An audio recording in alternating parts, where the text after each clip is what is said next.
कहते हैं युवा देश का भविष्य है और इसी परिचर्चा में आज हम जुड़ेंगे बहादुर सर के साथ, जो बहादुर फिजिकल एकेडमी के संचालक हैं और उनके एकेडमी के ऐसे छात्र छात्राओं से जो अभी अपना शारीरिक दक्षता की परीक्षा पास करके आ चुके हैं। बहादुर सर, आपका बहुत बहुत स्वागत है हमारे चैनल में। और जानना चाहेंगे कि लगातार जो कोरोना काल चल रहा था, इस बीच में आपने छात्रों की तैयारी किस तरीके से करवाई? कोरोना काल में लॉकडाउन चल रहा था, लेकिन इन लोगों को मैं वीडियो के माध्यम से घर में कैसे क्या वर्कआउट करना है इनका शेड्यूल भेज देते थे। ये लोग घर में ही अपनी तैयारी करते थे।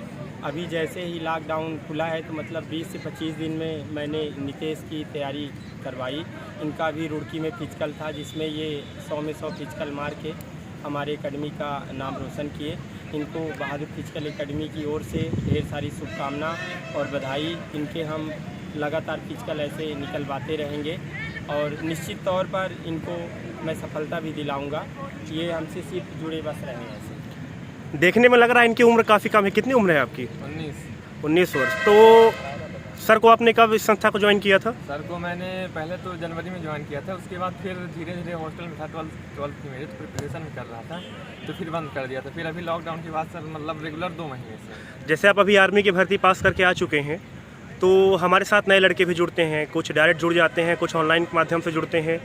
तो वो अपने आप की तैयारी कैसे रखें और अपने आप को फिट कैसे रखें, इस बारे में क्या कहना चाहेंगे? तो मैं ये कहना चाहता हूँ कि अगर जो डायरेक्ट जुड़ सकते हैं तो सर के एकेडमी में आए और सर को फॉलो करें। सर जैसा बोलते हैं कि जो करना है ये करो, तो अगर वैसा करेंगे तो उनका क्लियर है कि निकल ही जाएगा। और जो नहीं आ पा रहे हैं हमारे माध्यम से ऑनलाइन में जुड़े हैं, तो वो उसको वीडियो देख के उनको फॉलो करें और ये पक्का है कि उनका फिजिकल जरूर निकल जाएगा अगर वो सर को रेगुलरली फॉलो करते हैं। तो जैसा भी आप 12वीं पास हुए ही हैं और आपका अभी करियर अभी ही उत्थान की ओर है, इस विषय में कैसे आपको शिक्षा मिली कि आपको जल्दी 12वीं पास होते ही जॉब करना है, सरकारी क्षेत्र में जाना है, आर्मी में जाना है, पुलिस में जाना है? इसकी शिक्षा आपको कहाँ से मिली? ये मैंने पहले ही सोचा था। तो पहले मैं सर के यहाँ नहीं जुड़ा था। पहले मैं स्टेडियम पहले आता तो ऐसे ही आधे 1 राउंड मारता था। फिर मैं सर को देखा कि सर वहाँ बच्चों को आर्मी ट्रेनिंग देते थे स्टेडियम में। तो फिर मैं पहले ही नहीं जानता था कि सर यहीं है। फिर मैंने सर का नाम पूछा किसी एक लड़के से, फिर मैंने नंबर लिया सर का और सर से कांटेक्ट किया, तो जिसकी वजह से आज मैं यहाँ हूँ।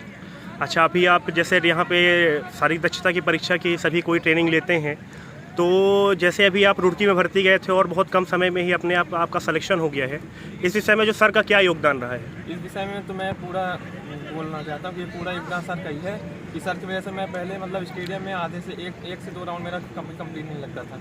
तो सर ने धीरे धीरे पहले बोला तुमसे जितना होता है उतना दौड़ो, फिर 1 से 2, 2 से 3, 3 से 4, 4 से 10, धीरे धीरे प्रोग्रेस होती गई। तो सर की वजह से आज मैं यहाँ हूँ। सर, आपसे कुछ सवाल जानना चाहेंगे कि कुछ समय में ही, जैसे आपके पिछले 3 वर्षों या 4 वर्षों में ही आपका नाम जो है रीवा जिले के साथ साथ पूरे मध्य प्रदेश में ही प्रगति के पथ पर अग्रसर है।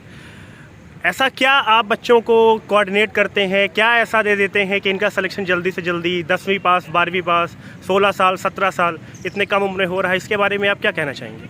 सबसे बड़ी बात यह है कि जब बच्चे हमारे पास आते हैं तो उनको मैं इतना ओवर नहीं करवा देता हूं कि मेंटली डिस्टर्ब हो जाए, पैर फ्रैक्चर हो जाए।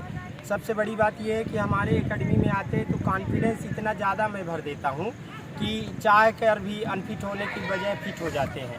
दुनिया में सबसे बड़ी बात है कॉन्फिडेंस, जो हमारे पास है और वही हम अपने बच्चों को देते हैं। ये यहाँ भले इनकी टाइमिंग आती रहे या ना आती रहे, लेकिन इनको मैं इतना प्रोत्साहित कर देता हूँ कि ये अपने आप जाकर वहाँ पर अपना 100% एफर्ट लगाते हैं और चयन होता है। सबसे बड़ी बात यह है कि जब नया बच्चा आता है या नई जगह दौड़ने जाता है तो घबराहट महसूस होती है, लगता है रनिंग कर पाएंगे न कर पाएंगे, इस चक्कर में वो वहाँ फेल हो जाता है। मेरे पास आ जाने से घबराहट नाम मात्र की रह जाती है, तनिक भी संकोच नहीं रहता कि नहीं कर पाएंगे। यहाँ जिस दिन आ जाता है उसी दिन से ये कॉन्फिडेंस बन जाता है कि मैं कर डालूँगा और निश्चय करूँगा। इसलिए हमारे एकेडमी से हमेशा सिलेक्शन होते रहते हैं। दूसरी बात, इनका जो वर्कआउट रहता है, हर आदमी का वर्कआउट एक जैसे नहीं रहता। अब कोई आदमी 5 किलोमीटर भाग रहा है, उसको हम 10 किलोमीटर भगाएं, या कोई 1600 मीटर भाग रहा है उसको मैं 4 किलोमीटर भगाऊं, ऐसा नहीं रहता। मैं अपने बच्चों का स्ट्रेंथ, वर्कआउट, स्टेमिना पावर देख के कितना भगाना है, कितने में ये पास हो जाएगा, कितने में बाहर हो जाएगा, ये है। और दूसरी बात रही सफलता का ये है कि मैं खुद रेगुलरिटी मेंटेन करता हूँ। चाहे बारिश हो, चाहे धूप हो, चाहे छाँव हो, कोई रेस्ट नहीं रहता। संडे को एक दिन इनका रेस्ट रहता है। मतलब ये है कि टॉपर वही बनते हैं जो रेगुलर मेहनत करते हैं। एक दिन में कोई टॉपर नहीं बनता है, इसलिए रेगुलरिटी हमेशा आदमी को मेंटेन रखना चाहिए। और जो आदमी हमको टाइम दिया है तो निश्चित तौर पर मैंने कोई कसर नहीं छाड़ी है कि उन लोगों का चयन ना हो। बहादुर फिजिकल एकेडमी रीवा शहर का एक जाना जागता हुआ चेहरा, जो युवाओं का निरंतर मार्गदर्शन कर रहा है। वास्तव में आपकी एकेडमी का क्या ध्येय है सर, क्या कहना चाहेंगे इस बारे मेरे में? एकेडमी का ध्येय ये है कि अभी जब तक हम यहाँ रीवा में हैं, या जब तक पहले तो हम खुद ही फिजिकल से पहले से ही जुड़े थे, आर्मी में थे, वहाँ भी मतलब फिजिकल से अपना पहले से वहाँ भी वो था।